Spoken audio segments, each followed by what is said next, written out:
আসসালামু আলাইকুম। আজকের ভিডিওতে দণ্ডবিধি আইনের গুরুত্বপূর্ণ ধারা বিস্তারিত আলোচনা করার চেষ্টা করব।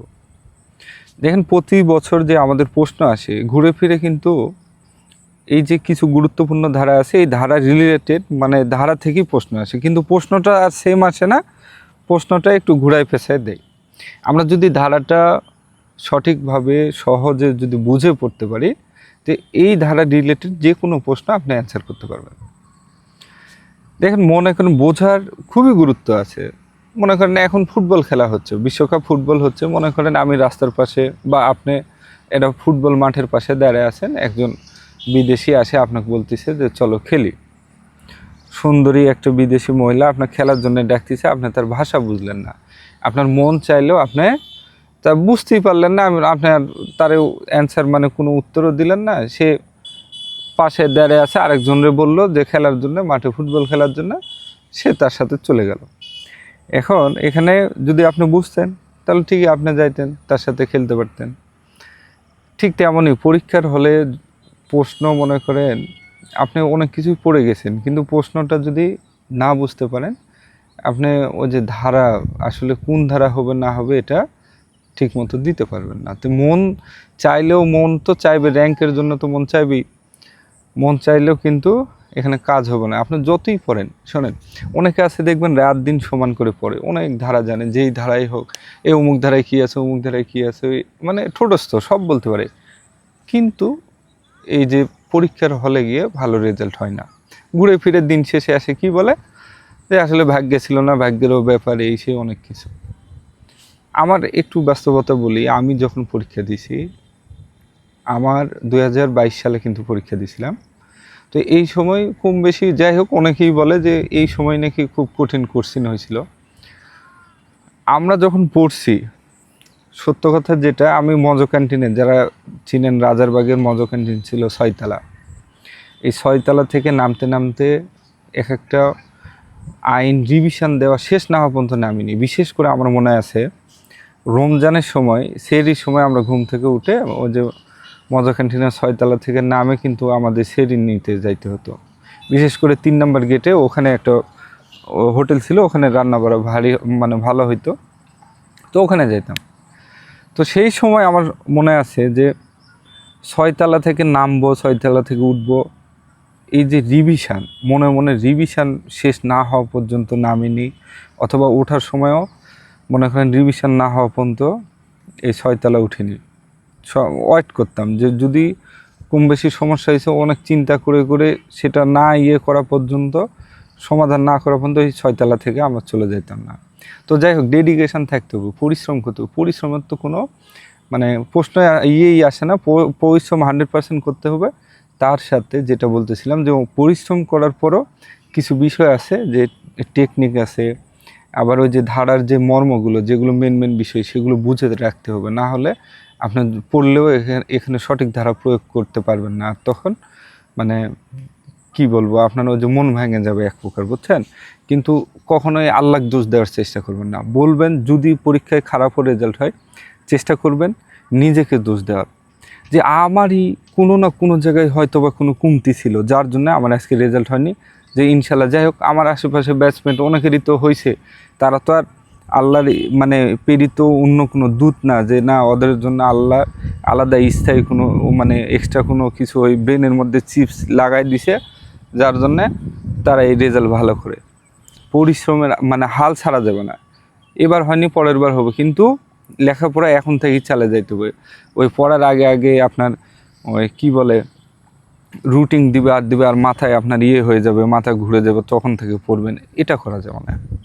তো যাই হোক, যেটা বলতেছিলাম, যেমন একটা দেখেন দণ্ডবিধি আইনের 90 ধারা।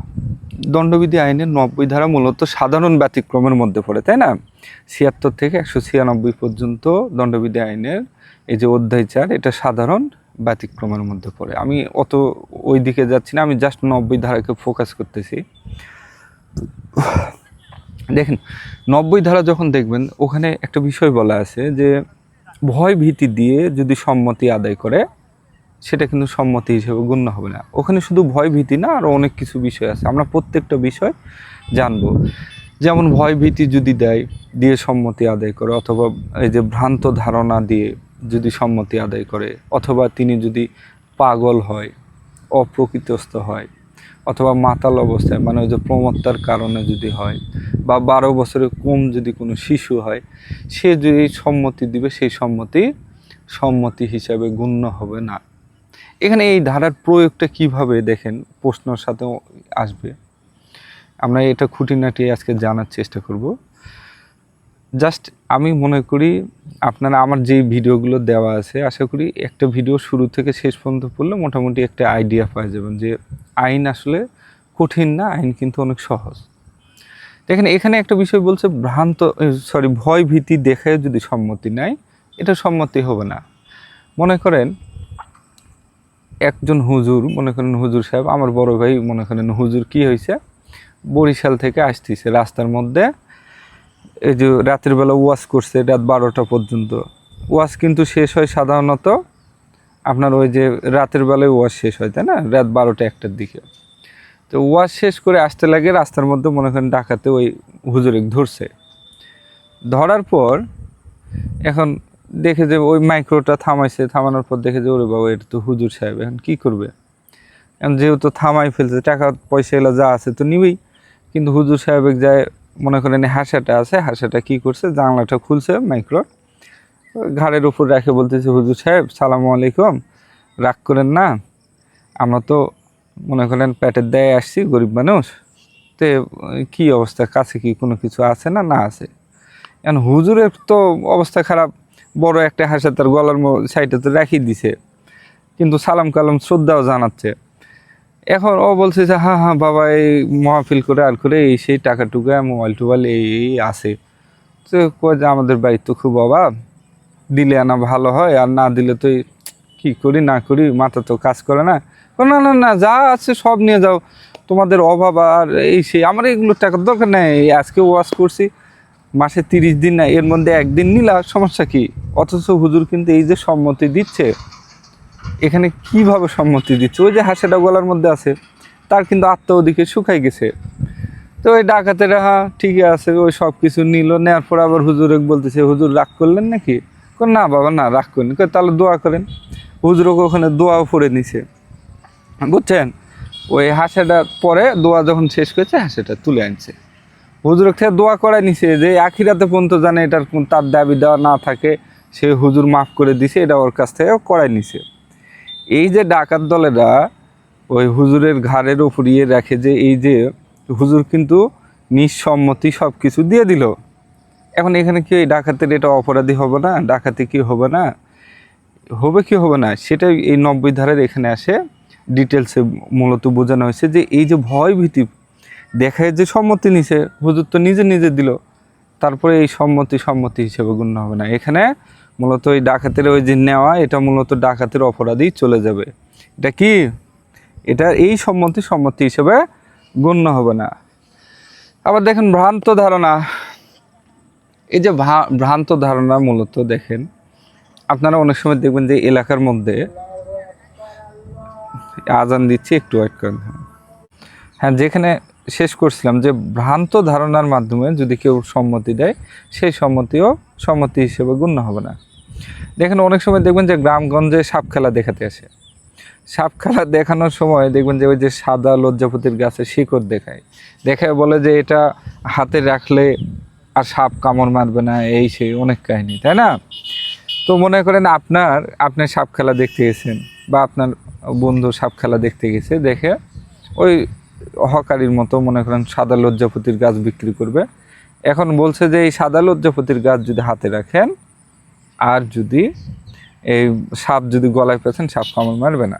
হ্যাঁ, সে মানে বললো যে এখানে কেউ সাহসী থাকলে চলে আসেন সামনে। আপনার বন্ধু চলে গেল, যাওয়ার পর কী হয়েছে, তার হাতে রাখছে ওই সাদা লজ্জাপতির গাছ।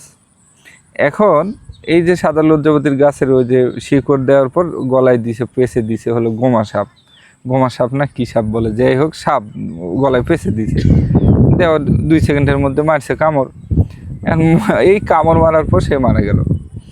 এখন এই যে তাকে ভ্রান্ত ধারণা দিছে যে আপনার এটা করলে এটা হবে না, এটা করলে ওই যে হাতে শেকড় রাখলে সাপ কামড় মারবে না, সেই এই ধারণার মাধ্যমে সে যে গলায় ইচ্ছা করি স্ব ইচ্ছায় যে এটা পেঁচার পর কামড় মারলো। এখানে 90 ধারায় বলতেছে এখানে ওই ব্যক্তির সম্মতি হিসাবে কি এখানে গণ্য হবে না। এই সাপুরির কিন্তু এখানে অপরাধ আছে, এখানে সাপুরির শাস্তি হবে। আবার দেখেন এই 90 ধারায় যেগুলো বিষয় বললাম যে ভয় ভীতি দিয়ে সম্মতি, ভ্রান্ত ধারণার মাধ্যমে, অথবা যদি অপ্রকৃতস্থার কারণে। আপনাদের প্রশ্ন, গুরুত্বপূর্ণ প্রশ্ন আসতে পারে যে একজন মনে করেন আমার বোনই কি সে মানসিকভাবে ভারসাম্যহীন, তাকে কি করলো, তাকে টাকা দিল, মনে করেন হাতে 50 টাকা দিল, দেওয়ার পর তার সাথে বলল যে যৌন মিলন করার জন্য, এই 50 টাকা দিয়ে বললো যে যৌন মিলন করবো, সে হ্যাঁ রাজি হলো, অথবা 500 টাকায় দিক, সে কিন্তু মানসিক কি ভারসাম্যহীন ছিল।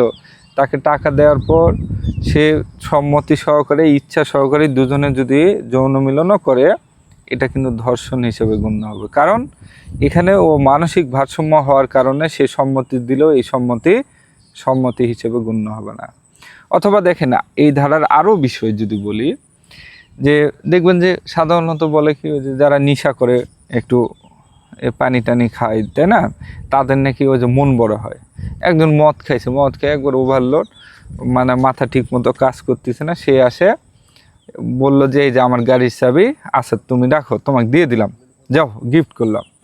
এই যে মাতাল অবস্থায় যদি মনে করেন আপনার কি নিজের যে মানসিক যে ভারসাম্য, এটাও পাগল হিসেবে না, ওই যে প্রমত্তার কারণে তার বিচার শক্তি রহিত হওয়ার পর যে কোনো কিছু দিয়েও যদি যায়, মূলত সেটা দেওয়া বলে না। ওই পরের দিন দেখবেন যে ঠিকই মাথায় ওই ফিরে আসলে ওটা ফেরত যাবে, ফেরত নিয়ে চলে যাবে।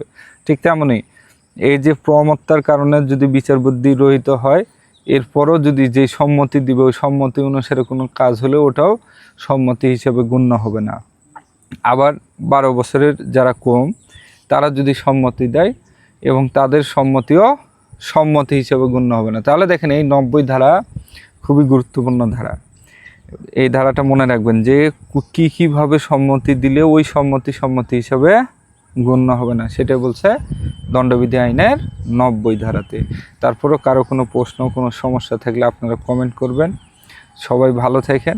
মূলত আমি আমার যে অভিজ্ঞতা বা আমার যে ধারণা থেকে অনেক কিছু বলে থাকি, তার মানে এই না যে আমি সব সময় সঠিক হব, আমার মধ্যেও হয়তো ভুলভ্রান্তি থাকতে পারে। আর ভিডিও দেওয়ার সময় হয়তো এই যে বিভিন্ন বিষয়ে আলোচনা করার সময় কিন্তু ওই যে 19-20 একটু ইশারা ইঙ্গিতে বলে থাকি। এটা মূলত হয়েছে কি, এটা আমাদের ওই যে মাইন্ড সেট আপটাই এরকম যে আপনি খেয়াল করে দেখবেন যে মনে করেন আজ থেকে 10 বছর আগেও আমার ওই যে বান্ধবীদের সাথে যে গ্রুপ স্টাডি করছি অনার্স করতে লেগে, ওই সময় অথবা হাই স্কুলে বলেন, মনে করেন গ্রুপ স্টাডির সময় একটা বান্ধবী সুইংগাম চাবায় আমাকে দিছিল। ওই সুইংগাম যে আমি 10 বছর আগে তার কাছ থেকে নিয়ে খাইছি, আজ পর্যন্ত আমার মনে থাকবে যে উমুকে আমাকে এই সুইংগাম চাবাই দিয়েছিল, আমি খাইছিলাম অমুক জায়গায় বসে। তো কিছু বিষয় আছে আমাদের, মানে ব্রেন এত শার্প, আমরা চাইলে অনেক দীর্ঘদিনের বিষয়ে মনে রাখতে পারি, কিন্তু ভালো জিনিস ভালোভাবে রেগুলার যেটা বলবো এগুলো সাধারণত মনে থাকে না। এই প্যাস ফোকট দিয়ে মানে যেগুলো ওই রকম ওগুলো ঠিকই মনে থাকে। তো যাই হোক, যে পড়ার বিষয়েও বলি, যদি আপনি চান পড়াটাকে সহজভাবে বুঝে এবং এই সহজভাবে মনে রাখার বিভিন্ন টেকনিক আছে, আপনারা 2-1টা হয়তো আমার ভিডিও দেখলে নেক্সট টাইমে আপনারাও নিজে এই টেকনিকগুলো খাটাইতে পারবেন। তো সবাই ভালো থাকেন, সুস্থ থাকেন, ধন্যবাদ, আসসালামু আলাইকুম।